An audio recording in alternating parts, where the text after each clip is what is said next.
어제 좀 했던 거 다시 한번 추가적으로 확인합니다.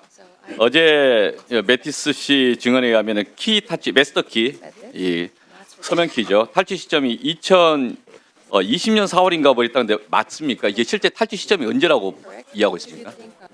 No, I said the master key was stolen 저는 at some 마스터 stage 키가 before the exim 서명키? 그 퇴사 전에 2024년 말쯤에 그 탈취가 되었다라고 보고 있다고 말씀드렸습니다. 그 서명키를 말씀드리는 것입니다. 24년 말 회사 시점에서 탈취되었다 이런 말씀이신 거죠? It was taken. It was stolen before he left the company. 그가 퇴사하기 전에 탈취를 했습니다. 그리고 2024년 그 12월에 퇴사를 했습니다. 예, 그 전에 했다는 거고요. 알겠습니다. 그 다음에 AWS 볼트에서 그 관련해서 어제 이제 김승주 교수 지적에 의하면 해시코드 볼트는 사용을 했는데 KMS나 HSM 연동은 없었던 걸 인정을 했었고 지적을 했었는데 여기서 질문은 그 당시에 이렇게 연동 없이 하는 것, KMS나 HSM 연동 없이 했던 것이 글로벌 스탠드에 부합하는 것이었습니까?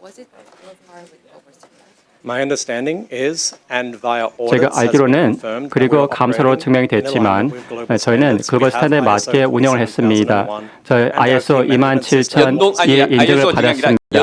연동을 하지 않는 지점에 대해서 그것 자체는 적절한 것이었다 이렇게 주장하시는 거죠? My claim is that the way that we were operating our keys 저희가 is in 키를 alignment with 운영하는 global standards. 방식은 I do 글로벌 스탠드에 concede that we can 부합했습니다. improve the way that we 하지만 handle 저희가 our key, and we will 이 be 키를 making 다루는 방식에 대 있어서 개선의 여지가 있다는 것을 알고 있고 개선을 하기 위해서 노력하고 있습니다. 개선의 여지가 있었는데 그 개선을 그 여지가 있다는 점에서는 부족함이 있다는 걸 전제로 해서 적시에 보충을 한 겁니까? 그러면 패칭을 했든지.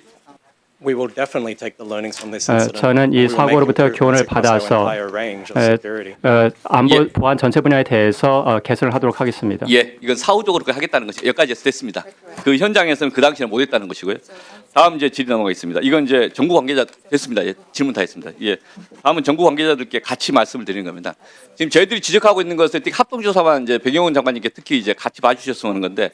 실제 기술적으로 이게 해킹 시스템에 대한 제도 관리가 안 된 거 아니냐는 비판과 지적이 있었던 거고요. 그 점에 대한 과실과 이제 정기적 점검 문제가 있다. 함께 봐주셨으면 좋겠다. 두 번째는 그러고 나서 이제 그 이후에 보안이 제대로 안 되니까 결국에 손해배상 문제가 나서는 거 아니냐. 이 전체적인 시스템 대안 문제가 있어서 어제 이제 지적했던 것은 정보가 액세스 가능하면은 실제 그건 개인정보법 위반 아닙니까? 그래서 액세스 가능한 것이 이게 다운로드 됐느냐 안 돼요 상관없이 그게 이제 판례도 그렇게 보고 있고 기술 전문가도 그렇게 보고 있다. 그래서 손해배상 책임을 인정하고 있다 이렇게 이해를 하고 다음 페이지 보시면 어제도 이제 말씀드렸던 것 중에 실제 손해배상액이 10만 원 이상 1인당 그렇게 되고 있다는 거 판례들이 있는 거고요. 그 다음 페이지 보시면 이런 사안 자체가 실제 그 약 3,370만 명을 만약 가정을 하게 되면 그 가정 나오면 약 3조 3,700억 정도 되지 않겠습니까?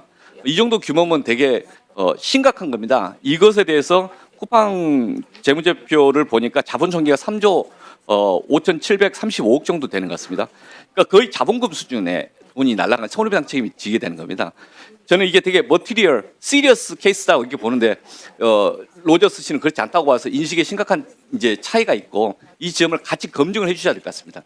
물론 팩트에 대한 논쟁은 있습니다. 팩트가 3,300개만이 유출된 거냐 아니면 3,370만 개가 유출된 거냐 이 점에 대해서는 서로 주장이 다르지만 이건 검증의 문제고 이 쿠팡이 일반적 주장에 따라갈 이유는 아니라고 봅니다. 이미 그 증거에 의해서 확인될 문제이기 때문에 근데 그 증거에 대해서는 쿠팡도 스스로 알고 있을 거라고 봅니다. 미국 투자자들도 지금 자본시장에 있는 사람들이 이 사안을 모니터링하고 있을 거라고 봅니다. 아주 시리어스하고 머티리얼 케이스인데 이 미스리딩하고 있는 거 아닌가 미스테이트먼트 하고 있는 거 아닌가 일단 의문을 제기를 하는 겁니다. 아까 그 이야기했던 것 중에 하나만 좀 보면 로저스 씨께 한 가지만 질문하겠습니다. 아까 질문하시면서 3,000개 중에 2,700개가 아파트 B번 공동 아파트 B번이 포함되어 있다고 이야기하셨는데 맞습니까? That's correct. That's been 예, confirmed. by the 맞습니다. forensic 예, 됐습니다. 이 프렌드 정도 분석을 통해서 확인했습니다. 요 방송 보는 분이 같이 봐야 되는데 전국에 2,700개 아파트 B번이 다 털린 겁니다. 그러면 이것도 2차 피해도 가능한 겁니다. 심각한 겁니다. 그런데 그것을 알고 있으면서 심각하지 않다고 이야기하는 겁니다. 그게 손해배상 청구되면 미국 같으면 얼마나 큰 손해배상 청구가 되겠습니까? 직물배상 대상 아니겠습니까? 그래서 다음 페이지 보시면 왜 이런 사태에 쿠팡에 오만함이 있느냐? 미국에서는 집단 소송이 있고 그리고 징벌비상이 있기 때문에 세게 해서 그런 것을 두려워하고 미국의 소송이 어떻게 걸릴 것을 두려워서 말조심을 하는데 대한민국에 와서 대한민국 정부 앞에서 대한민국 국회 앞에서 오만하게 하는 것은 우리 시스템적인 한계가 있는 것이다. 그래서 집단 소송 이번 도입해야 된다. 그 말씀을 드리려는 겁니다. 이제 1인당 10만 원짜리인데 계속 소송 제기하면 뭐 100만 원, 200만 원 들면 소송 포기하는 거지 않습니까? 다음 페이지 오시면 아이폰 배터리 사건입니다. 이거 미국에서 아이폰 배터리 집단 소송해서 이거 손해배상 청구 됐습니다. 근데 한국은 이거 없어가지고 처음에 40만 명이 소송 청구 절차를 진행했습니다. 그런데 실제 나중에 이제 소장에 위임장 써준 사람 6만 3천 명입니다. 마지막까지 막 1심, 2심 법원에서 절차하다가 남은 사람이 900 몇 명 쭉 빠지고 항소심에서 7명 남았습니다. 왜? 대한민국은 집단 소송제가 없기 때문에. 그래서 실제 이런 아이폰 배터리에 똑같은 소비자인데 미국에서는 손해배상을 받았는데 대한민국은 손해배상 안 받기 때문에 이러기 때문에 개인정보든 다양한 피해를 입힌 기업들이 오만하다. 소비자에 대해서 너무 오만하다. 이것에 대한 우리 사회적 반성과 변화가 이번에 꼭 있어야 된다라는 지적이 있는 겁니다. 이 개인의 지적이 아니라 여러 군데 지적을 하고 있어서 같이 이번에 정리해보자는 거고요. 다음으로 보시면 집단소송법에 대해서 2020년 법무부가 입법 예고를 했었습니다. 그리고 그것에 대해 저도 법안 발의한 적이 있고 여러 가지인데 이번에 한번 정부가 다시 한번 검토해봐야 된다. 저희가 똑같은 법안 발의하겠습니다. 1월 초에 법안 발의할 거고 중요한 것은 소급 적용이 가능합니다. 실제법이 아니라 절차법이기 때문에 소급 적용 가능합니다. 이번에 쿠팡건에 대해서 우리가 소급 적용하기 위해서 내년 1분기 내에 법안 처리합시다. 그리고 모든 3,370만 명 쿠팡 상대로 소송을 제대로 제기해서 미국에서 똑같이 집단 소송 당한 것처럼 한국에서 당할 수 있다는 걸 보여줘야 이런 사태가 재발하지 않을까 싶습니다. 그래서 공정거래 위원장님, 개보위원님, 이건 같이 좀 책임지고 풀으셔야 되는데 한번 의견을 좀 말씀해 주십시오. 공정거래 위원장님하고 개보위원님. 예, 저희 공정위에서도 집단 소송제에 상응하는 단체 소송제를 정책적으로 추진하고는 있습니다. 근데 집단 소송제도 충분히 검토해 볼 수 있다고 생각합니다. 네, 개인정보위원회도요. 지금 단체 소송에 대해서 진행을 하려고 이미 준비를 했었습니다. 그래서 이제 올해 말 12월에 발의가 됐었지만 조금 더 충분한 논의를 거쳐서 내년 1월에 다시 재발의하기로 그렇게 정무위에서 그렇게 논의가 됐었습니다.